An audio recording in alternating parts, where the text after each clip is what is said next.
Hello and welcome to episode 13 from the Thefanpubcast. Hello Sean, how are you? It's good to be back, and this is the final episode for this season. I mean, 13, unlucky for some. Unlucky for some. Lucky for some. Probably lucky to the listeners, I think. Yeah. No more of these English guys. And we've had some big news. We weren't here last week, but you've had some big news, haven't you? I have indeed, yeah, very quickly. Lots happened in this programme, but I'm now taking over the head coach role of the Northampton Knights, and I had a meeting with them on the Sunday just gone.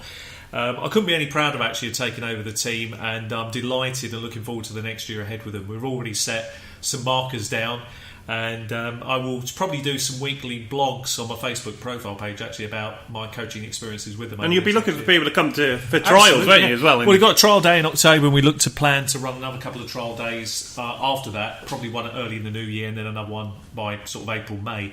So hopefully we'll get the numbers up. The key at the moment is they've got some real core players who desperately want to get on and have a proper season, proper contact season, but they need more players. You need numbers, don't you? Need the numbers. We're about halfway there, so there's plenty of opportunity for people who are interested and keen and determined to get on. Can't wait to start, really. Okay, well, let's get into the fancy news. We just had a serious load of cuts. Everyone's cutting from 9. Cutting left, right and centre, aren't 90 for 53. It's Keep like your a head horror down. movie. This should be sort of show 13, Friday the 13th. Cuts everywhere. It's Freddy Krueger's day out. It's absolutely brutal. Carnage out there. What do you want to start on?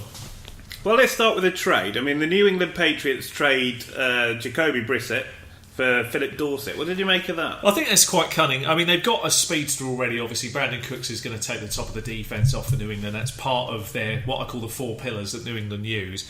He's one of them. And having Dorsett, one thing that Dorsett offers, I think we looked at him as we're thinking about him as a kind of a sleeper. He is a former first-round pick, isn't he? So he did have talent. And he's if you look back to last year and the kind of balls that he did catch, there were some very, really good deep performances. Well, he is a speedster again, isn't he? So I think that fits in with their, the methodology of the way the New England operate. Brandon Cooks, they don't want to put him out there in every single place. Well, could they put Cooks in the slot as well? We know Amendola is probably going to feature. They definitely look. Cooks is very underrated for this season. I've said this since we've been talking about it. I mean, people sort of think, yeah, but he's not a possession receiver. Hang on a minute, this is New England. Yeah, he's got a great chemistry with Tom Brady. Edelman's gone down. Nothing is out of the question now. You do what the team require. Cooks has already proved he'll do that. So why wouldn't you do something like that? So Dorsett could have some value, yeah. Not a bad shout for a late round flyer if you're having a final fantasy draft these next few days. One of those very last picks. I mean, to be honest, I could play in the slot. I mean, the way the whole of that division is tanking at the moment. I mean, they're just trying to outdo each other. I mean, it's a race to the bottom now. We were talking off camera about this. I mean, we made some bold predictions in our number 1 video. Well worth the shout and have a look at it if you've not seen it. But me and Al have been speaking about this video. This video, Al will tell you truthfully. I mean, I talked to Al about this back in... When did we speak about New England? Was it me and you spoke Probably about... in May or... May time. I was saying to Al, I've got this feeling that this year, this is what we need to do as a number 1 video. And Al kindly let me, kindly agreed that this is the right route for me to go. And when you look at the divisions now, it's a race to the bottom other than New England. I mean, Miami are in tank mode, really. I mean, they look probably the best of the 3 teams, Miami. But Buffalo are But that's not saying a lot. That ain't saying a lot. Jets they've lost their quarterback and they look the second best team in the league. I honestly just think...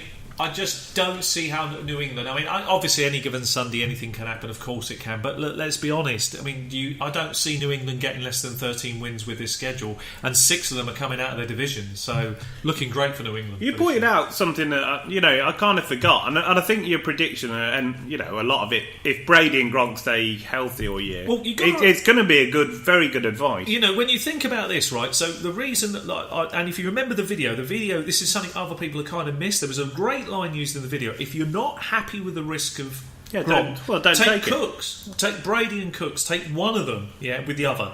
But I guarantee if you go all in, I've done that in a couple of drafts, and there are moments I'm thinking to myself, like you do, you think, will Gronk stay healthy? The truth is his whole contract for this year is incentivised, 90% of it. He stands to earn a huge amount of money staying healthy. And I think he's going to do everything in his power unless he's injured, really injured, to get out there on the field. And I know this guy plays tough, so only when he's really injured does he go off. And if you look at their receivers, I mean, who are they going to target in the red zone? Brandon Cooks is Gronk's the man in the red zone. That's one of their other four He's about pillars. the same size as Ronnie Corbett. Gronk gets the mismatches, doesn't he, on the edge, and he runs routes. It's not fair, really. He runs routes like a wide receiver one. And he's normally matched up against linebackers. It's so difficult. It doesn't matter who you put on him. He's so difficult to cover because he's so quick. When he makes his turn, he's got the body to shield the ball away. So difficult. I mean, if you look at his touchdowns, 2010, 10, 2011, 17, 2012, 11, 2014, 12, 2015, 11... Obviously, 2013 and last year... Bad years. Well, he got injured. I'm saying in my number one video... So that's the risk, isn't it? Yeah, I'm saying in my number one video that he ends up with 1,200 yards and probably 15 touchdowns, and I put Tom Brady down at 4,500 yards and 45 touchdowns. It sounds huge considering other years Brady's had, but you've got to remember, this is other years, different circumstances and game scripts. This year, there's a lot of unknowns within the New England team, like there is every single year, because they play their cards beautifully close to their chest.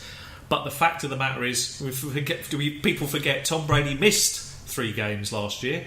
Just factor in what he would have ended up with those 3 games on average. Add that into his end stats, and you know what? 45 touchdowns and 4,500 doesn't look crazy at all. In fact, now when you look at the division, you're thinking there could be games they pull him off the third quarter or the fourth quarter, Brady, because they're thinking, crikey, we're 35 up. Yeah. You know, I wouldn't surprise me, and I wouldn't be surprised if it's a race to the bottom with some of these teams, and their schedule is super kind. So it is looking golden, to be honest. Really good. Okay, well, let's carry on with the rest of the news. Seattle Seahawks traded Jerome Kearse for Sheldon Richardson and conditional draft picks, obviously. Looks quite clever bit of business, that. I mean, that Seahawks defence it's now... so dangerous, yeah. Oh, Sheldon Richardson is a player, isn't he? Yeah, there are times when I thought... Last year, maybe, I thought, well, they're just sort of losing... There was a little bit about the defence where you kind of felt, if that makes sense, where they maybe not massively taken a step back, but you're thinking, is this the beginning of the end for that team? Is it breaking apart? It's all starting to age. But now you had a piece like this in, and with some other off-season moves they've made, I'm thinking they're going to roll on for another 2 or 3 years. They look so dangerous. I mean, and with Russell Wilson's health, you know, you now back to full health, and the whole team about to click. It looks really good. Are you going to be drafting Jerome Kearse at the Jets? No. Only in the deepest of leagues, yeah. The deepest and darkest of leagues. I'm going to try and shy clear of a few players that on certain teams that I can't trust for this season. I'm worried about them. I'm sure we'll touch on a few in a minute. Talking of high quality players, well, Brock Osweiler was cut, and he's now back with the Broncos.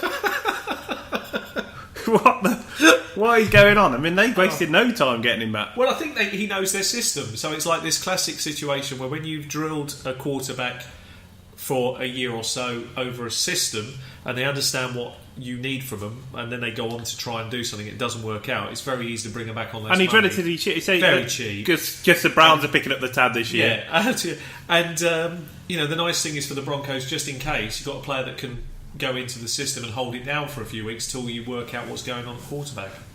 One of the many shocks on cut day. The Freddie Krueger one. Joe Williams, obviously the rookie for San Francisco. There was no news about this. No, this came out of the blue. I mean, I think it came out of the blue for them because they took him for just a precautionary X-ray on his ankle, and it was bad enough to end his season. I mean, probably a stress fracture or something along those lines. Was he hiding his injury? What do you think? He looked slowed over the final couple of he didn't look right in the pre-season games. If you go back and examine the tape, I was looking back at it, and I actually felt that there was a clue that something wasn't right because he has explosiveness that wasn't there.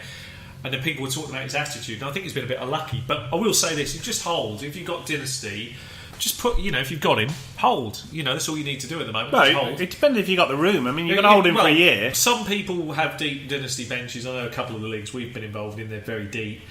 But if you don't, fair enough. You cut him away and you pick something else up, better opportunity. But if you do, just hold and see where it goes. It may be... Would you cut up and pick up Kearse? No. I'm still just going to hold. Still going to hold. Jermaine Kearse, no? No, I'll still hold. I'll just wait. Dynasty's a different beast. What this means, I mean, you've got Matt Breeder's probably the number 2 then. Yeah, I think so now. I've been talking about quite a lot, as you know. But, I'm not saying he's a big value for this year, but, Yeah, but there is value, right? Hyde can be glass. Yeah. But Hyde's value has actually rocketed, I think. I think it's gone through the roof. I think... it's like now... The glass roof is broken, I think, for Hyde. I think he's got a great opportunity this season in an offence that's going to feature the running back quite a lot. And I think Breeder, the nice thing about him, you're right, you were absolutely spot on with your analogy of him, and he's now the number 2, and there is an opportunity he could lead for 2 or 3 games, and we all know what can happen when an opportunity comes along. It's another one from our rookie fly video with Golladay and all these people rising. It's an interesting one because I like the opportunity this guy has, and I think that there will come a chance for him this season, and if he does well in the game or 2 games or 3 games or more, it could be a bigger role for him. Then there could be a big role going into the next year. So he's a name you have to watch, like Golladay for next year. You have to watch and remember them. Well, talking about shocks, and this is a similar situation. Jonathan Williams cut by the Bills. Shocked we talked him up a lot. Yeah. To be fair, we did. But, but you can't foresee that. This has shocked everybody. But the reason this is probably happening, there can only be 2 reasons, right? The first one is, let's be honest, okay?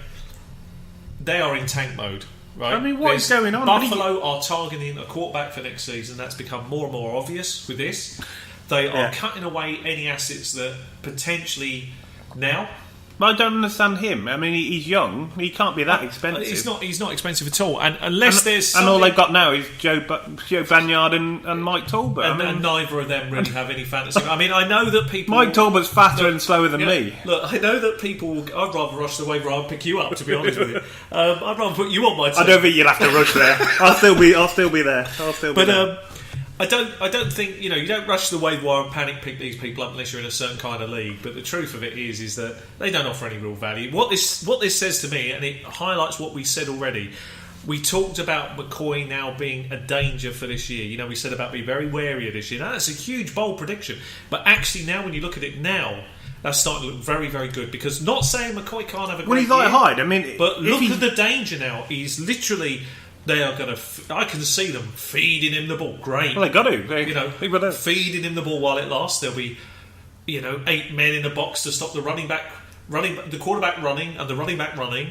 And there's going to be this awful amount of extra hits he's going to get. And there's nobody there to shield or take the pace away. You're right. Mike Talbot ain't going to come in against 8-man front. Well, the only time he comes in, goal line, and steals your touch, you're going to hate him. You're going to hate the situation. And he does that Carlton dance. God, yeah. I would from Fresh Prince of Bel-Air. I am glad I gave out the McCoy advice early in the year. And I'll be honest, I'm delighted I don't have. There's news on this very subject, hot off the press. Love it. Go for it, Al. Sean McDermott says the number 2 RB in Buffalo is by committee.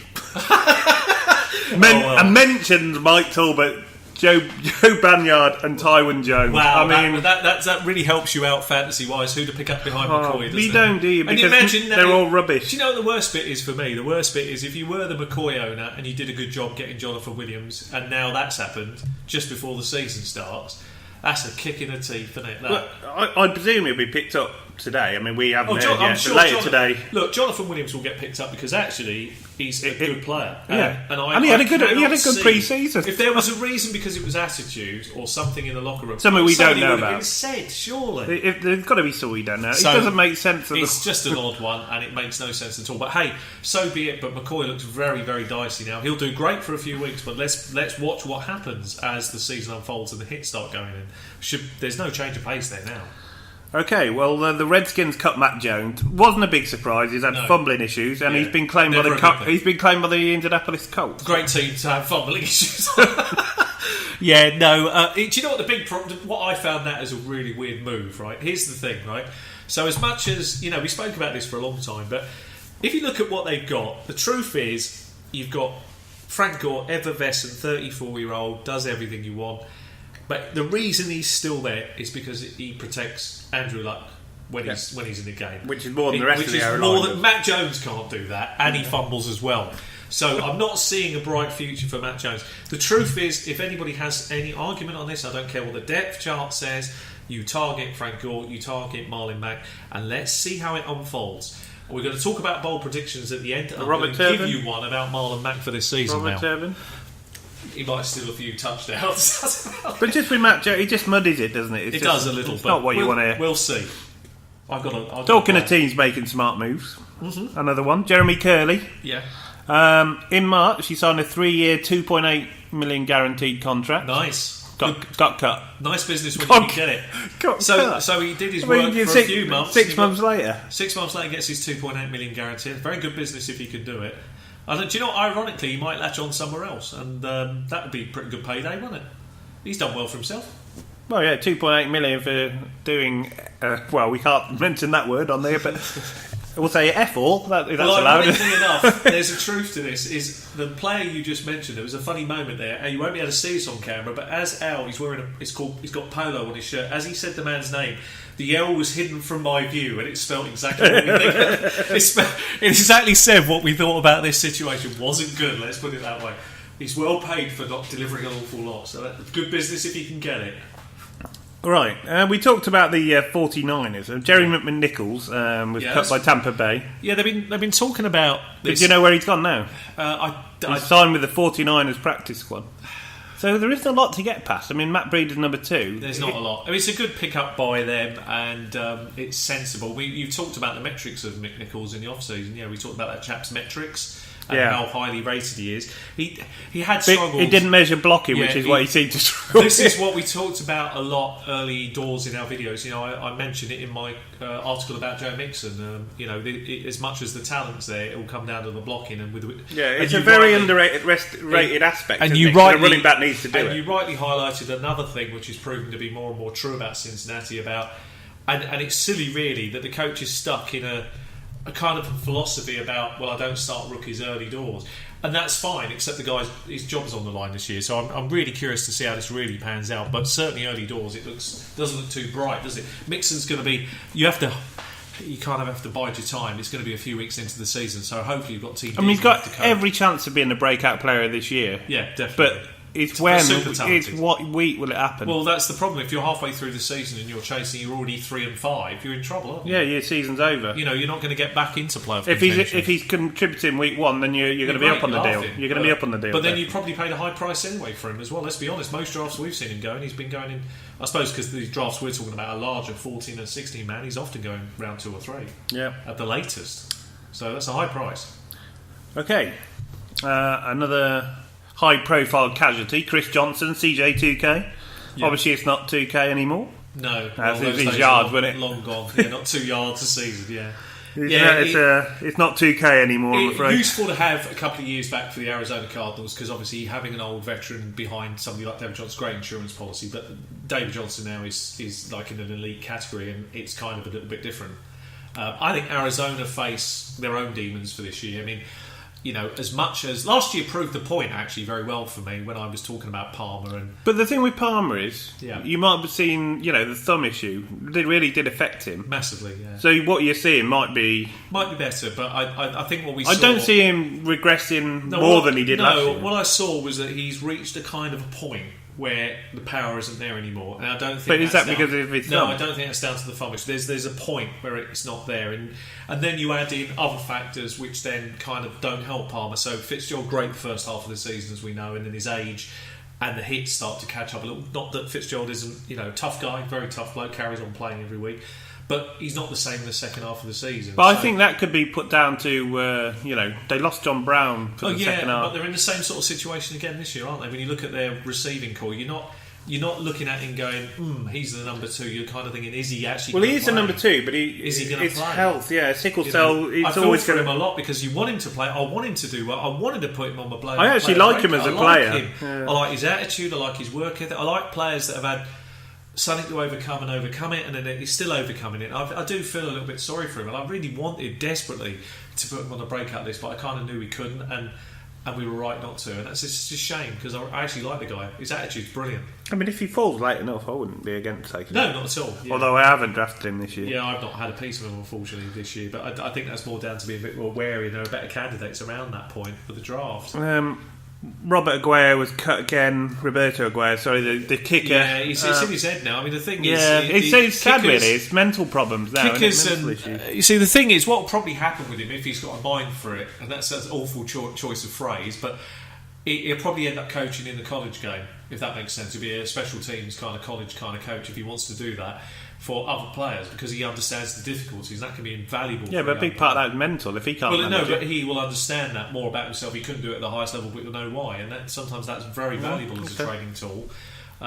Maybe he sees a break and he'll come back. I do feel for him because he's at a point now where he's been cut twice quite quickly. And you kind of, as a kicker, that's not good. So, break would be probably the ideal thing. Have a few months out of the game. Have you seen this new South Korean kicker? I haven't. The Chargers have got? No.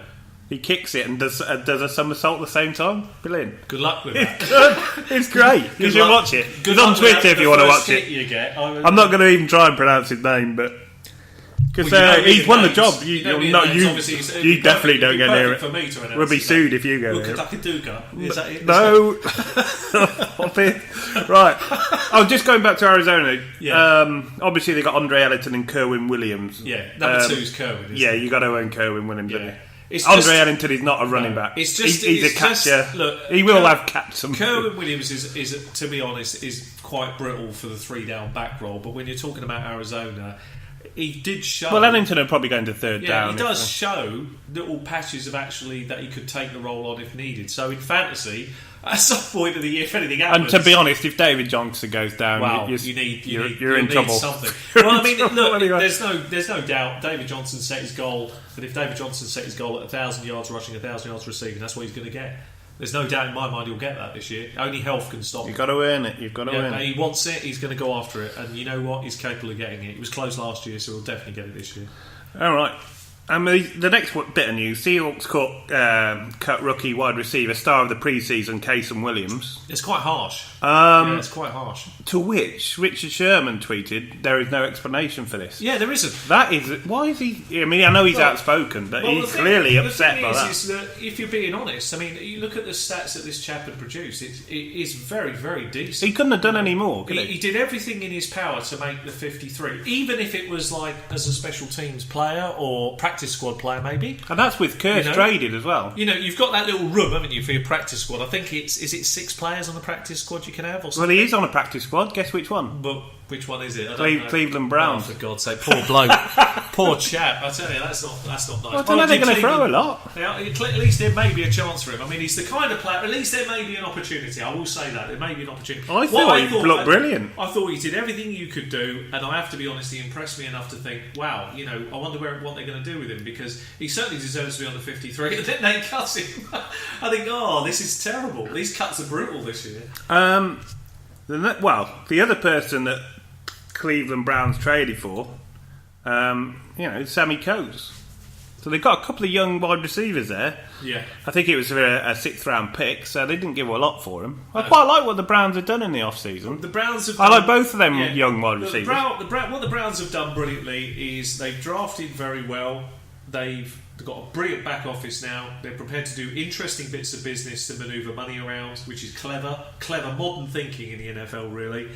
And they're a team that will move forward. They are in a proper building program. You get the feeling that they're going to move forward and do something. But you get the feeling it's what the Bills and because I've just seen that again. The Bills head coach has just come out and said it's about we're about making small sacrifices now for the long term future. Yeah. Which says basically equals tanking.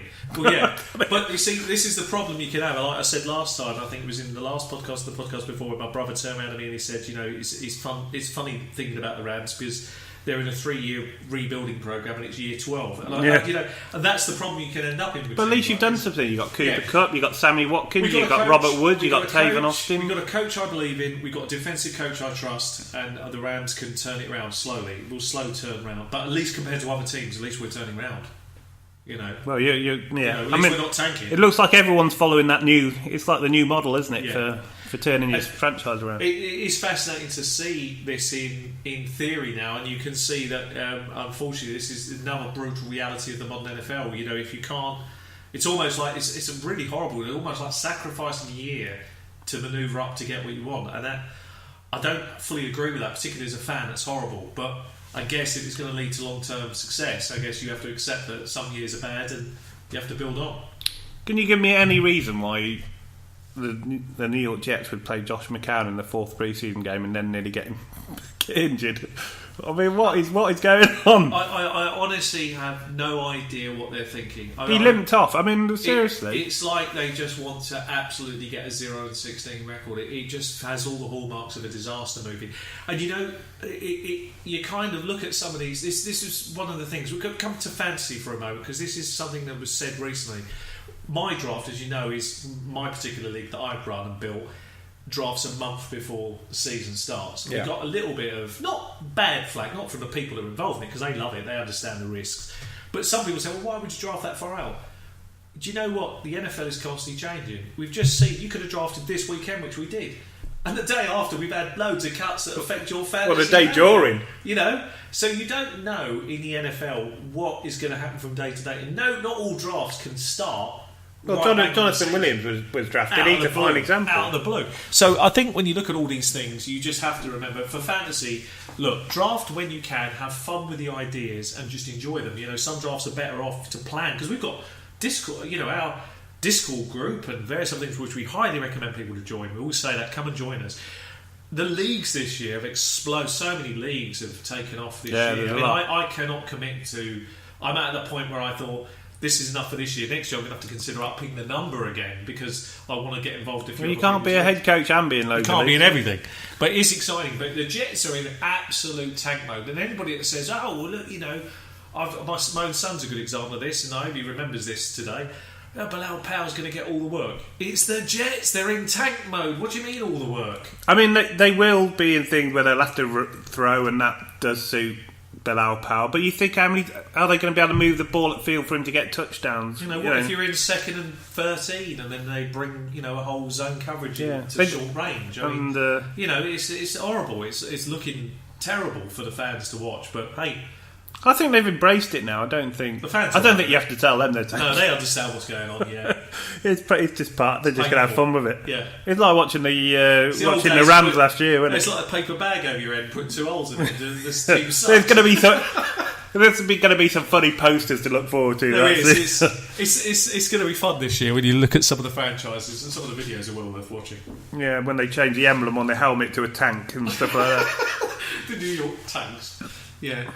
Okay, well, what else have we got? So Saints have claimed wide receiver Austin Carr off waivers for their team. He was on the Patriots. Some picked him to get the Edelman role, but obviously he had quite a good pre-season. So. Yeah, I think the Edelman role, I said this to you off camera, I think it's worth mentioning here, I think it's James White. I know it sounds odd because you think it's got to be a wide receiver, but they have 4 pillars, and one of the pillars is safe hands, and James White has that.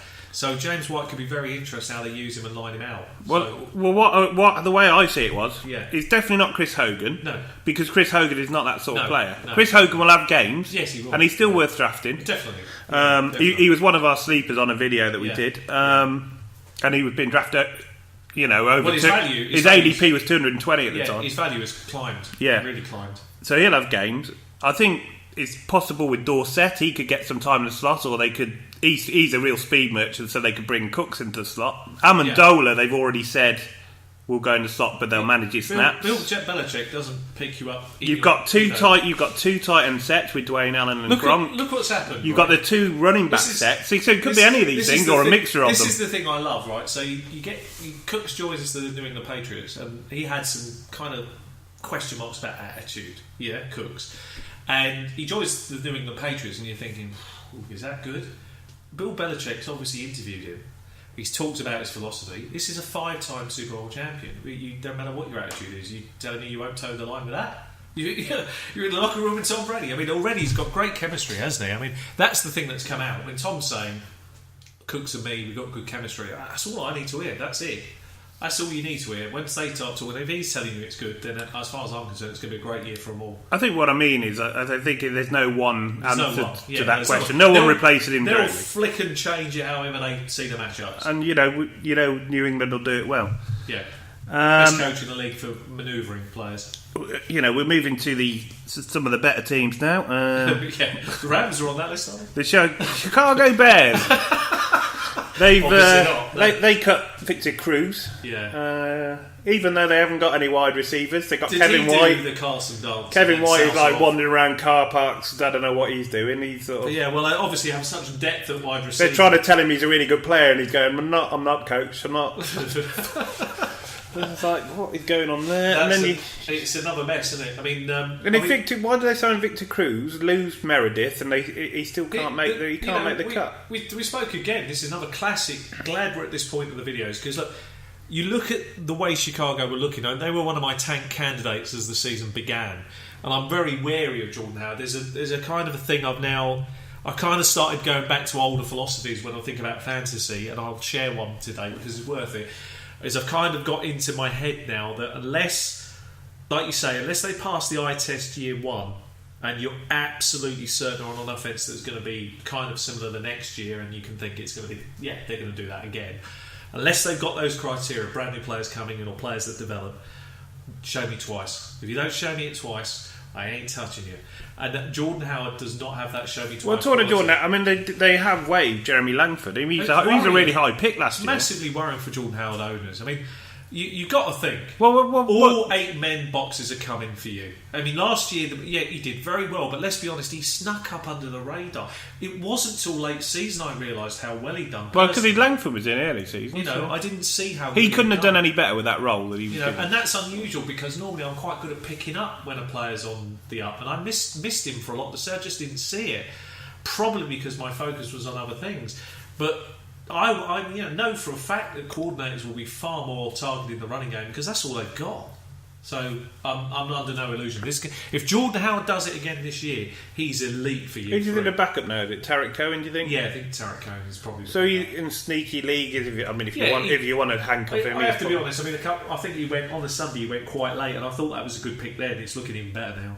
It's a great pick. Well, no, Jeremy Langford. I mean, looking great. He's another example of someone who was cut late last night. So. Yeah, I mean that's unusual. Yeah, UK time. I mean, he had done some good work before. It wasn't like Jeremy Langford. He's had a real fall from grace, hasn't he? Yeah, real drop off. But could be their loss. Could be somebody else's gain. I mean, he's the kind of player that should latch on somewhere, and he may have an opportunity. I mean, somebody like him and the Eagles could be interesting. You never know, do you? Could be fun to see. Ooh, bit of news hot off the press on this very subject. Look at this. There's lots of news coming out at the moment. What have we got? The Bears attempted to claim running back Matt Jones yesterday. Okay. So, I guess he would have been the number 2. He went to Indy. Yeah. As Chicago prioritised other waiver addition. Fair play. It's probably best for Matt Jones that's ended up that way. Gives him a slightly better chance. But I don't know. I think, if Howard goes down, he would be the next man up, probably. And a bit of Tarek Cohen mixed in. Yeah, probably true. Right. Good shout. Alex Collins, another cut by the Seahawks. He's joined the Ravens practice squad. Yeah. Is he? Do you think any no interest in him really? The problem is it's the Ravens, and even if he broke into the top 3 or 4 positions, then it's a running back by committee there, isn't it? Terrence West technically is the lead back. I mean, that whole situation there is. I like West for this year, but he's more of a. He's a first and second down back. Yeah, Danny Woodhead will get a lot of. Yeah, he's more certain leagues. If he's your 4th or your 3rd, because if you've got a large league, maybe that's quite good value for West. If it's a small league, maybe 4th or 5th, and that's okay. I can live with it. But no, I think it's more. The odds of actually making the field and contributing are going to be pretty slim. Right. Okay. Well, talking of the Ravens. Yeah. Flacco, Woodhead, and Perryman all returned to practice. A week before the season. Great. Pleased about that. Yeah, well, I wouldn't say it's exciting news, but they are back. I jinxed Flacco because obviously I had him and Luck in Dynasty. I didn't have to trade Luck away. So I jinxed Flacco, both went off with injuries. That's kind of interesting. The quarterbacks really go down. You are a jinx. I killed 2 off. That's pretty sad, isn't it? We're in the only league we're in. Sean is the biggest jinx in fantasy football ever, honestly. He is a reaper. He takes everyone down. He's taken Spencer Ware down. He's already taken him down. He's taken Flacco down. He's taken Luck down. And then do you want to talk about our 2 QB league, right? Well, we're in a 2 QB league. Instead of having a randomised draft, we actually pick an event, which is a golf. I quite like the idea, to be honest. I was thinking about this from Home League. The person that runs the league, he does a great job of organising it, and it is hard when you're dealing with different personalities. But every year he does something un-NFL related that you sort of get pinned to decide what order you're going to draft in, which I love that. And we got 2 very good golfers, didn't we? Yeah, 2 great golfers who were day 1 of a 4-day I think tournament. it's a Dell Open or whatever it is. Day 1 of a 4-day, we're leading the pack easy. We're looking great. Me and Al, I'm thinking, God, we're going to end up in the top 3. Well, so you had 2 golfers. So Sergio Garcia, your highest finishing one counted. Our other one didn't do very well, Jason Day. Yeah. Sergio Garcia, he's riding high. I think we're looking great. And then second day, he breaks his putter. No, third day. Third day. Breaks his putter. And instead of being in the top few, we're now, which pick are we now out of 10? We're 10. 10, yeah. You are the biggest jinx ever. He didn't just break his putter. He had to putt with Woods. And it made me laugh because somebody actually said, well, you can putt with a wood. This was somebody who was bantering. Not ideal, though, is it? No, it's not what you want as a top professional golfer. I had considered doing it myself, but I'm so bad that's probably okay. You are the biggest jinx ever. Just put it down that if you listen to what we say, you do end up all right. It's just don't do what I'm doing. I couldn't get bloody Kareem Hunt, could I? That was the problem. That league was so running back heavy, wasn't it? That really hurt me. I couldn't do anything about it. But hey ho, that's the way life goes, and you fight on, don't you? Okay, well, we'll move on. We'll move on. Talk about that. We're on to the ADP rise and fallers. Last one of the season. Yep. Right, the biggest fallers down 21 to ADP 137. Samaje Perine. And this is probably due to his, he's a rookie and he's had problems, hasn't he? Protecting the ball, blocking. Fumbling and blocking will move you. Fumbling will move you down without being able to block. Has he been mentored by Matt Jones, do you think, before he left? It certainly has all the hallmarks, doesn't it? I mean, they know how to pick someone who can't. I think the truth is that he will get an opportunity in the season because Rob Kelly is more a journeyman / hard-working guy. He's what you call a still worker. He's nothing exciting, is he? He's a still worker of running back. And what I mean by that is I love the fact he gives you an honest day's work. I can live with that as a coach. He's an RB49, Perine, though. Yeah. It's just his opportunity. If Perine does anything this season right now, it's going to be late on in the year, isn't it? Reality. Yeah, so it'll be late. You have to. If you're lucky, you got the pair in a smaller league. Hold the pair and see how it develops. It's a good offense, so there may be good opportunities. But Rob Kelly early doors looks very nice. Martellus Bennett is down 15 to 97. Yeah. Remember, this is expert consensus rankings. But what did you hear? What he came out and said this week, Martellus Bennett? Tell me. I don't care about your fantasy teams. Thanks, Martellus. That's why. And he got a lot of grief from experts. So I don't know if they're dropping him just out of spite. I don't know, but you should care actually because it's that kind of it's a win-win. You get the love of the fans. Well, that's what people are saying. They said, "Do you know how much money fantasy football generates?" I love it towards the NFL and your job. I love it when players say. I mean, there was some guy, I forget his name. I should remember it. And I apologise. Somebody will know the story out there. He's literally a rookie's rookie. He's just made the 53, and he said, "Pick me round one." And I love that confidence. Pick me round one in your fantasy. Forget your David Johnsons. Think about me. I'm going to get in and play. Great. I mean, okay, it's crazy talk, but at least he believes in himself enough to be fantasy relevant. That I love. One of the replies I did like is, "It's clear you don't care about my fantasy team. I've had you in my team. You stink up the place." But actually, after he did, to be fair, he had a great retort because what he did, he got a load of stick and he came back and he said, Look, why do you care about what I think? I played Quidditch in the summer. You don't ask me about that. You wouldn't be interested in that. I am interested in fantasy football." To which all the replies were, "I'd love to get you on my podcast about Quidditch. I want to hear all about it." That's quite funny, actually. Fair play to the guy, though. He's been sleeping in the Packers' locker room in pre-season. He's a bit of a character character stroke nutcase. There is a problem with this, right? This is the weird thing. I mean, some players can get away with it. I remember Barry Sanders. He did rescue it fairly well. He did do a good job. But some players can. The locker room, as a head coach, I can tell you this now. Locker room develops culture. So you don't want to be sleeping in the locker room. That's not a good sign for culture, is it? So we'll see. We'll see what happens with him. I don't generally pick him for lots of reasons.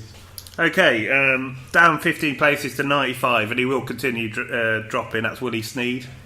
This news came out of nowhere as well. 3-game ban.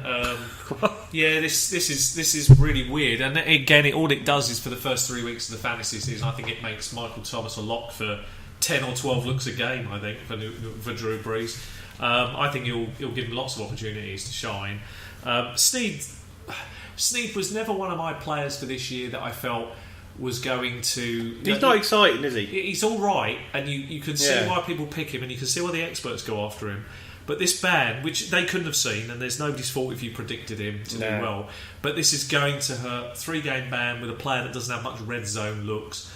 I don't like it. I mean, that's massive. Unless you're getting him, he has to be so super cheap now to have any value. And I hate carrying a player for 3 weeks. Well, Conversely, Ted Ginn's one of the biggest riders. He's up to risers. He's up to 118. Well, it makes sense, doesn't it? He's up 27. We've always liked old Jelly Hands, Ted Ginn. Yeah, I mean, if he starts catching the ball, we always liked him. He has moments where he can't seem to not catch, and he'll anything. do the Brandon Cooks role because he is the same sort of speedster. He's perfect for taking the top of the defence. And the one thing that's really been amazing about him is, he's not young, but he's still got pace. He's still got super quick pace. A bit like you. When we were playing football against you, I thought I'd come and smash you after doing a great spin move to get through your.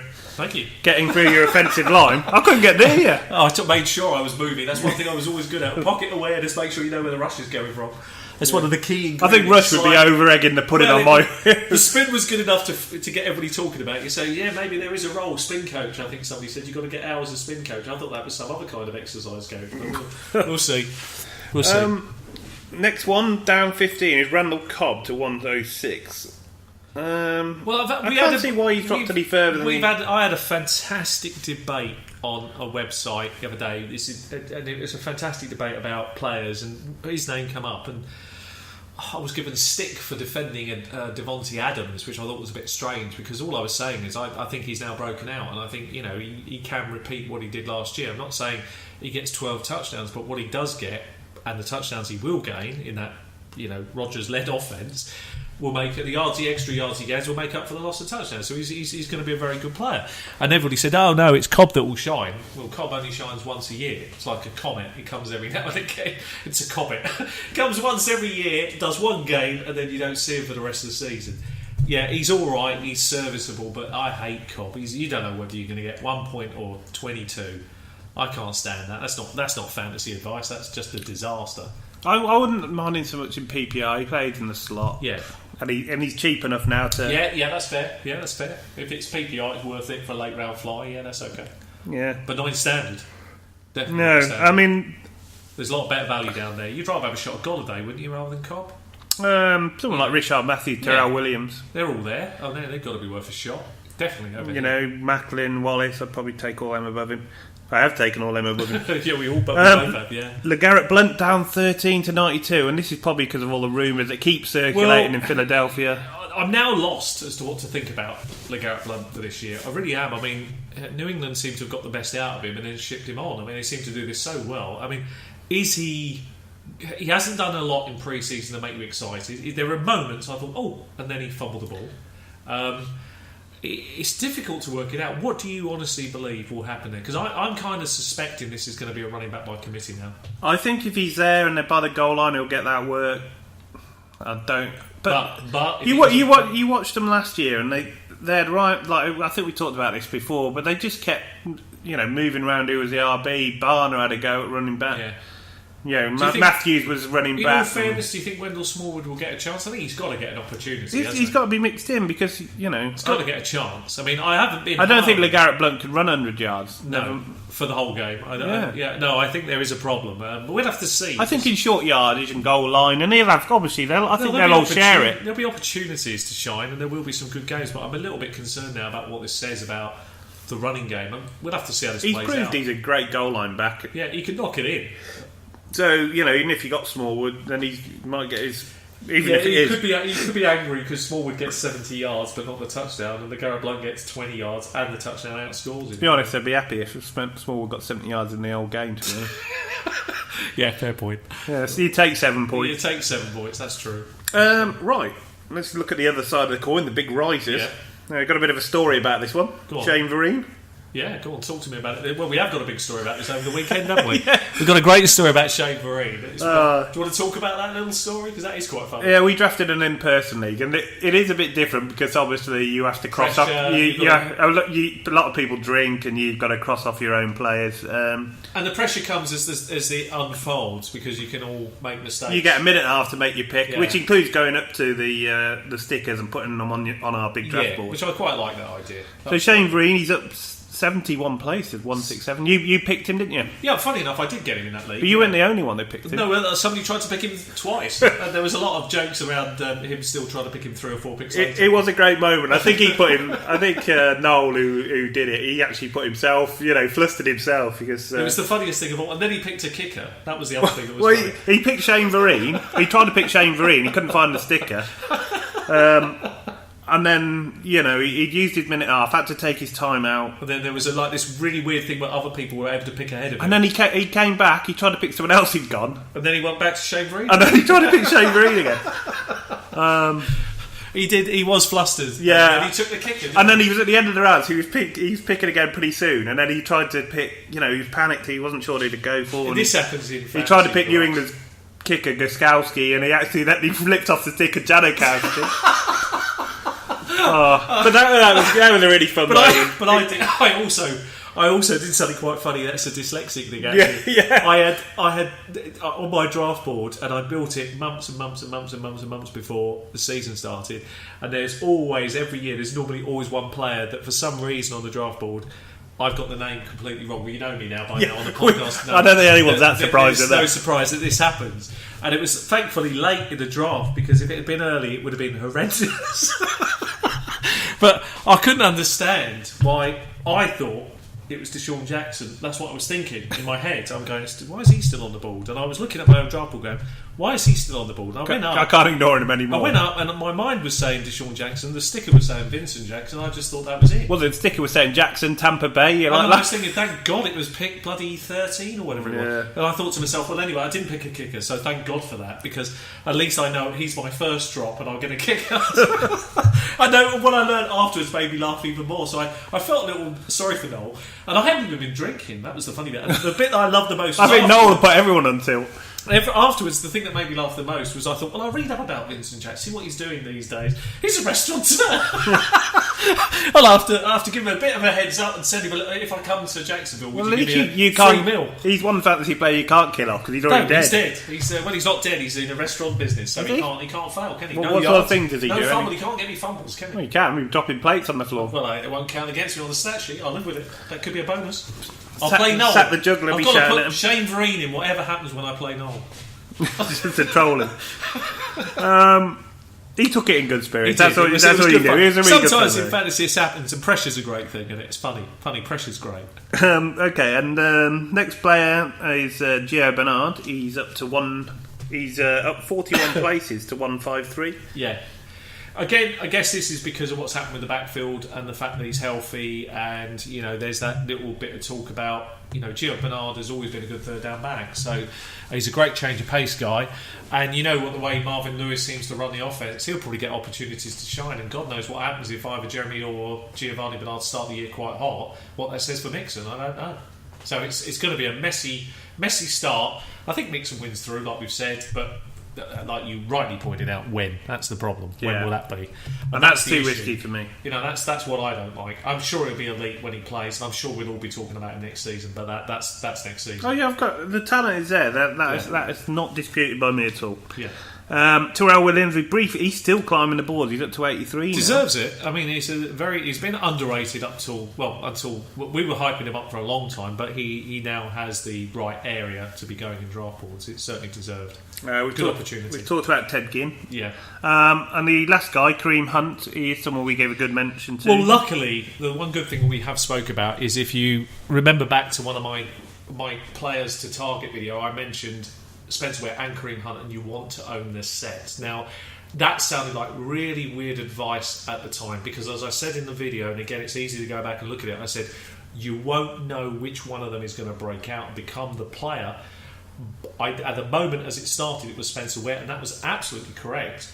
But because he's injured and he's out for the year, Kareem Hunt now by default. Well, Kareem Hunt is actually going higher now. He's 27 overall. He's going higher than Spencer 27 Ware overall in the draft. Yeah, higher because Spencer Ware isn't there. So yeah. I mean, it's a bizarre situation, but that's the way fantasy works. So if you did listen to that video and you managed to get both, or if you took a risk and got the right one, great for you, well done.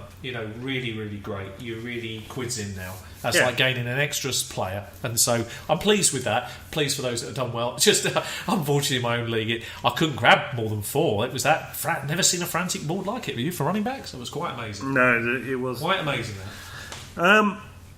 The thing with Kareem Hunt is, what was I going to say? The thing with Kareem Hunt is, he's untested. That's the thing for this. But the back. Who are the other people? Chikandrick West is a pass catcher, very mediocre runner. He can do the third down work if required. He will get work. He will get some work, and it's relevant in deep leagues because look, let's be honest. Sometimes you just got to put a player in. And who's their third choice back now?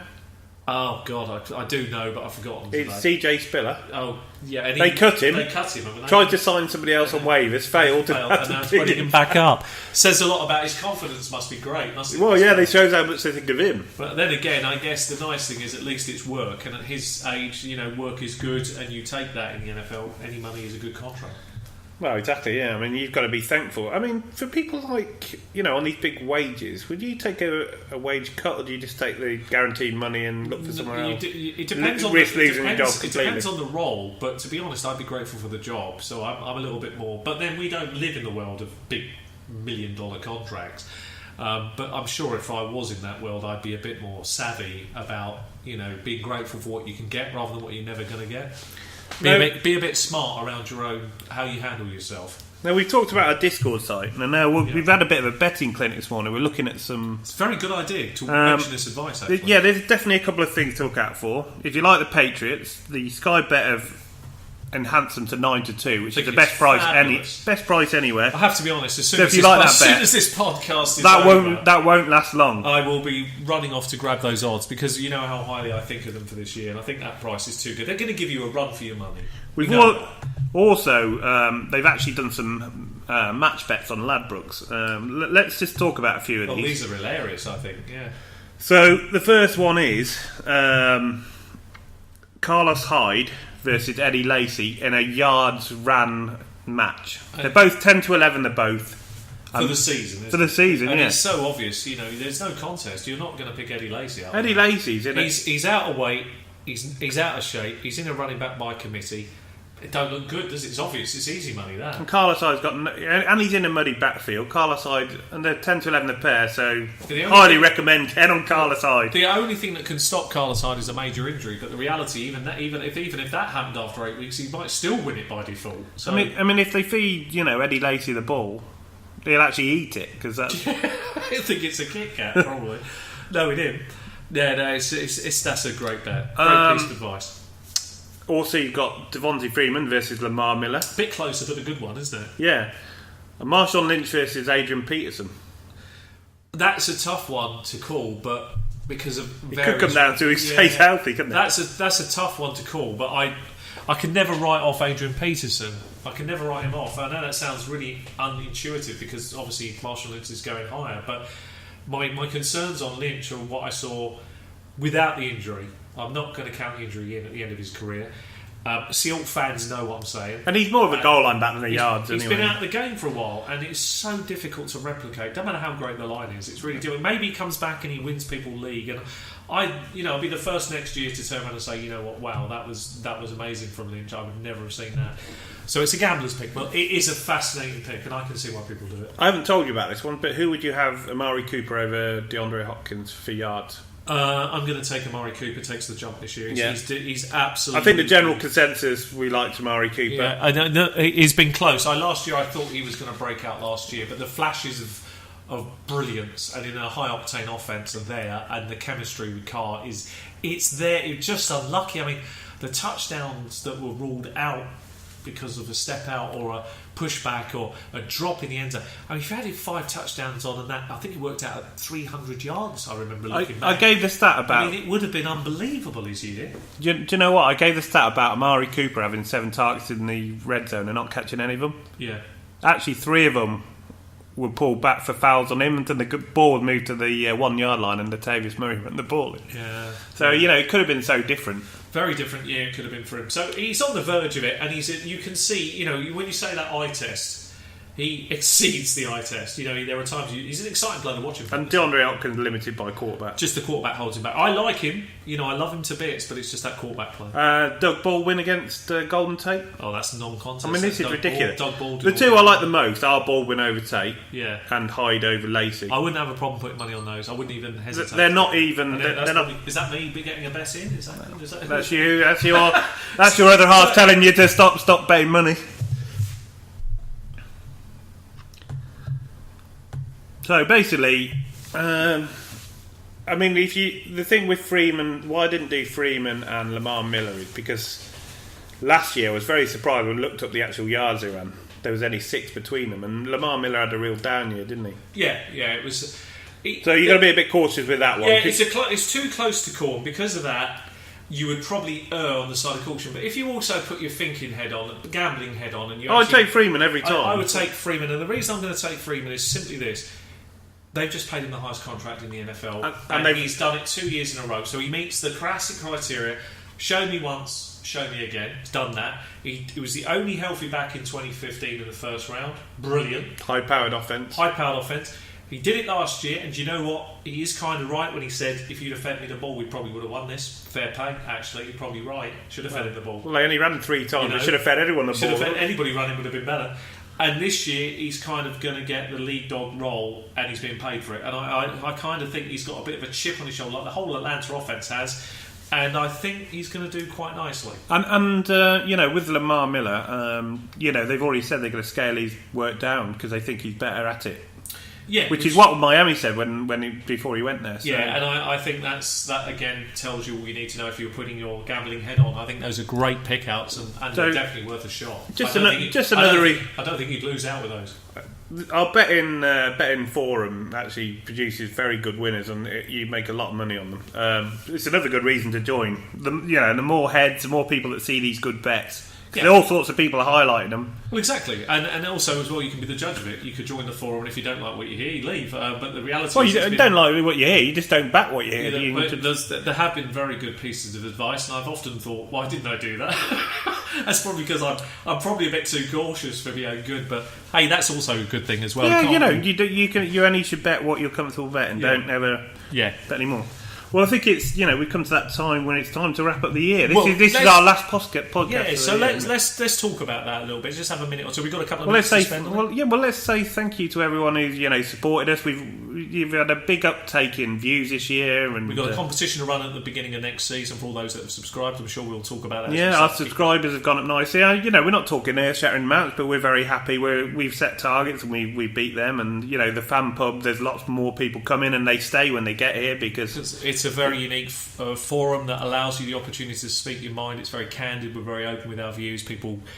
It's good, there's no real arguments. You have the odd flare up, well, you're doing everything, but the nice thing is everybody knows each other because we live draft. That makes a huge difference. And it's growing every day. There's lots of people coming in from like Reddit, from NFL UK, and they end up staying because... And we've had some great people that we've now connected with. I mean, the friends, the NFL group of Yorkshire with Richard Butler, they're a fantastic organisation. They've now got inroads to actually have a conversation with various NFL people now connected with Sky Sports. This is all very exciting stuff, actually. I mean, that's a real coup for Richard. You've got to give him that. All this kind of stuff is brilliant, and it speaks volumes of how much the NFL game has grown. And who would have thought a year ago today I'd be sitting in this chair?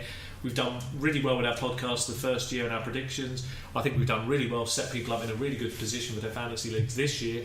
And I'm taking over head coach role. I mean, I never would have thought that would have happened a year ago. I've very much enjoyed my time with the Knights, and it's delightful that they've wanted me to come back and actually run the show for them, and I'm very excited to see where that goes. Well, worth hooking me up on Facebook if you want to see the vlog on this. I will be doing something weekly from outside the 24th of September. And we will be sort of having days where a load of us from the fan pub will be coming down to support you, abuse you probably. Yeah, probably abuse the coach, which is quite right too. Which is fair, I think. Yeah, I've done it all year in the podcast. I don't might as well continue it on. Yeah, well, we're looking forward to seeing how you do in your fantasy leagues, and we're looking forward to hearing about your feedback about how it's gone, and rightfully we've been challenged on some of our predictions, and I look forward to seeing how those predictions go down in the end. Yeah, because all it is opinion. Everyone's got their own opinion. They should have their own opinion. That's good, and it's important to have them. And what's important now is hopefully we show that we have got that cutting edge, the inside track on a few things. Well, people haven't thought it through, and I don't mean that with any disrespect, but